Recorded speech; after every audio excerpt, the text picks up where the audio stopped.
ಏನು ಭರವಸೆ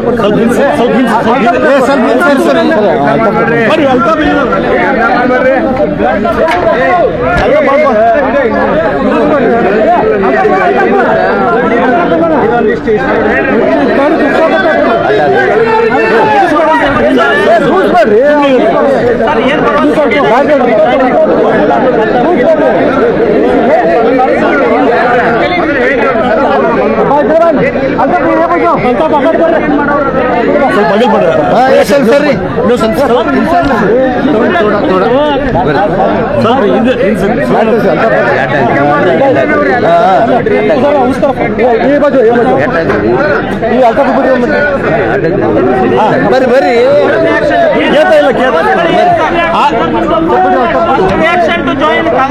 ನೋಡಿ, ನಾನು ಈಗಾಗಲೇ ಬೆಂಗಳೂರಿನಲ್ಲಿ ಕಾಂಗ್ರೆಸ್ ಕಚೇರಿ ಹೋಗಿ ಕಾಂಗ್ರೆಸ್ ಪಕ್ಷವನ್ನು ಈಗಾಗಲೇ ರಾಷ್ಟ್ರೀಯ ಅಧ್ಯಕ್ಷರಾದಂಥ ಮಲ್ಲಿಕಾರ್ಜುನ ಖರ್ಗೆ ಅವರ ನೇತೃತ್ವದಲ್ಲಿ ಅಲ್ಲಿ ನಾನು ಸೇರ್ಪಡೆಯಾಗಿದ್ದೇನೆ ಮತ್ತು ಹಲವಾರು ವಿಚಾರಗಳನ್ನು ಈ ಒಂದು ಸೇರ್ಪಡೆ ಆಗಲಿಕ್ಕೆ ಕಾರಣ ಎನ್ನುವಂಥದ್ದು ಹಲವಾರು ವಿಚಾರಗಳನ್ನು ನಾನು ಈಗಾಗಲೇ ಹೇಳಿದ್ದೇನೆ.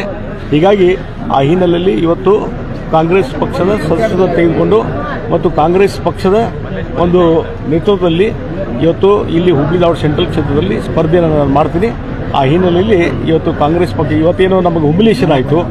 ಯಾವ ರೀತಿ ಭಾರತೀಯ ಜನತಾ ಪಾರ್ಟಿನ ಕಟ್ಟಿ ಬೆಳೆಸಿದಂಥ ವ್ಯಕ್ತಿಗೆ 30 ವರ್ಷದಿಂದ ಯಾವ ರೀತಿಯಾದಂಥ ಒಂದು ಕೆಲಸ ಕಾರ್ಯಗಳು ಮಾಡಿದ್ವಿ, ಆ ರೀತಿ ಇವತ್ತೇನು ಹುಮಿಲೇಷನ್ ಆಯಿತು.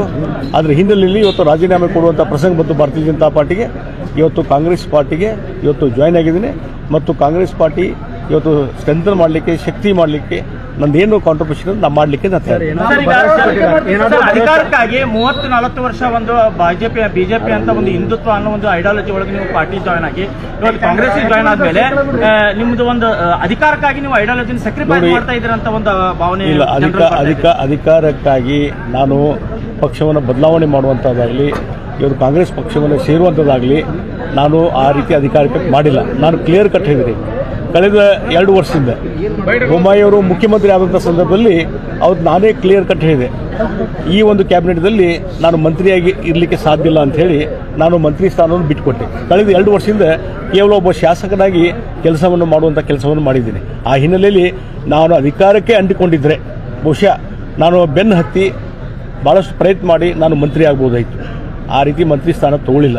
ಮತ್ತು ಈಗಲಾದರೂ ಸಹಿತ ನಾನು ಇವತ್ತು 6 ಬಾರಿ ಸತತವಾಗಿ ಆಯ್ಕೆಯಾದಂಥ ವ್ಯಕ್ತಿ.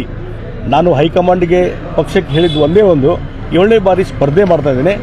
ಆ ಸ್ಪರ್ಧೆ ಮಾಡುವಂಥ ಸಂದರ್ಭದಲ್ಲಿ ಕೇವಲ ಶಾಸಕನಾಗಿ ನಾನು ಕೆಲಸವನ್ನು ಮಾಡಿ ಈ ಅವಧಿ ಆದಮೇಲೆ ಬೇಕಾದ್ರೆ ನೀವು ಹೇಳಿದ ಹಾಗೆ ರಾಜಕೀಯ ನಿವೃತ್ತಿನ ತೆಗೆದುಕೊಳ್ತೀನಿ ಅನ್ನುವಂಥ ಮಾತನ್ನು ನಾನು ಹೇಳಿದ್ದೆ. ಆದರೆ ಅದಕ್ಕೆ ಯಾವುದೇ ರೀತಿ ಬೆಲೆ ಕೊಡಲಾರ್ದೇ ಮತ್ತು ಒಂದು ನಾನು ಹೇಳ್ತೀನಿ, ಈಗಾಗಲೇ ನಿಮ್ಮ ಮುಂದೆ ಸಾಕಷ್ಟು ಸಲ ಹೇಳಿದ್ದೀನಿ, ಇವತ್ತು ಟಿಕೆಟು ನಿರಾಕರಣೆಗೆ ಕಾರಣ ಏನು ನೋಡಿ. 9 ಸಲ 10 ಸಲ ಆರಿಸಿ ಬಂದಂಥವ್ರು ಇದ್ದಾರೆ, 80 ವರ್ಷವರೆಗೆ ರಾಜಕಾರಣ ಮಾಡಿದಂಥವ್ರು ಇದ್ದಾರೆ. 10 ಸಲ ಬಂದು ಇದೇ ಜನರ ಒಂದು ವಿಶ್ವಾಸ ಪ್ರೀತಿ ಇರೋ ಮಟ್ಟ ಇರ್ತೀವಿ. ಸರ್ ಈಗ ಕೂಡ ನೀವು ಕಾಂಗ್ರೆಸ್ ಜಾಯ್ನ್ ಆದ್ರಿ ಕೂಡ, ಆಮೇಲೆ ಈಗ ಕೂಡ ನೀವು ಪಾರ್ಟಿ ಲೀಡರ್ಶಿಪ್ ಬಿಜೆಪಿ ಬಗ್ಗೆ ಶಾಪ್ ಕಾರ್ನರ್ ಇದೆ. ಈಗಾದ್ರೂ ಕೂಡ ನೀವು ಅಪ್ರಿಷಿಯೇಟ್ ಮಾಡ್ತಾ ಇದ್ರಿ. ಫಾರ್ ಎಕ್ಸಾಂಪಲ್ ನಡ್ಡಾ ಅವ್ರಿಗಿರ್ಬೋದು, ನೋಡಿ ಒಂದು ನಾನು ಹೇಳ್ತೀನಿ, ಐಡಿಯಾಲಜಿಕಲ್ ಚೇಂಜ್ ಆಗ್ಬೋದಿತ್ತು. ನೀನು ನಾವು ಕಾಂಗ್ರೆಸ್ ಪಾರ್ಟಿ ಜಾಯ್ನ್ ಆದ ತಕ್ಷಣವೇ ಟೀಕೆ ಮಾಡ್ಬೇಕಂತೇನಿಲ್ಲ. ಇವತ್ತು ಯಾವ ಪಕ್ಷ ನನಗೆ ಒಂದು ಲೀಡರ್ಶಿಪ್ ಕೊಟ್ಟಿದೆ, ಸ್ಥಾನಮಾನ ಕೊಟ್ಟಿದೆ, ಅದು ನಾವು ನೆನ್ಪು ಮಾಡ್ಕೊಳ್ಬೇಕು. ಹೀಗಾಗಿ ಆ ಪಕ್ಷವನ್ನು ನಾನು ಬೆಳೆಯುವುದಿಲ್ಲ. ಕೆಲವೊಂದು ವ್ಯಕ್ತಿಗಳದಲ್ಲ, ಪಕ್ಷದ ಹಿಡಿತವನ್ನು ತೆಗೆದುಕೊಂಡು ನೋಡಿ, ಈಗ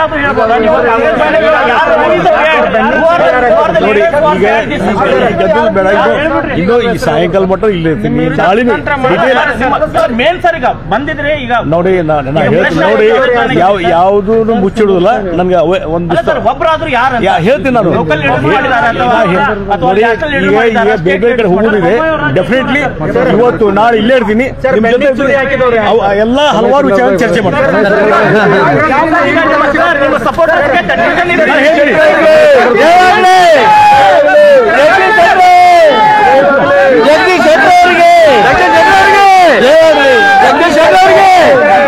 ಜಗದೀಶ್ ಶೆಟ್ಟರ್ ಅವರಿಗೆ ಸರ್ ನಾಮಪತ್ರ ಸರ್ 19 ಅಂತ ಹೇಳ್ತಾರೆ. ನಾನು ನಾಮಪತ್ರವನ್ನು ಇದೇ 19 ತಾರೀಕಿಗೆ ಸಲ್ಲಿಕೆ ಮಾಡ್ತೀನಿ. ಆ ಟೈಮಿಂಗು ಯಾವುದು ಅನ್ನೋದು ನಂತರ ಹೇಳ್ತೀನಿ. ಯಾವುದೇ ವರ್ಷ ಅನ್ಕಂಡೀಷನ್ ಜಾಯ್ನ್ ಆಗಿದ್ದೀನಿ. ನಾನು ಗೌರವದಿಂದ ನಡೆಸ್ಕೊಂಡ್ರೆ ಅಂತ ಅಷ್ಟೇ ಹೇಳಿದ್ದೀನಿ. ಕೊಟ್ಟಿದ್ದಾರೆ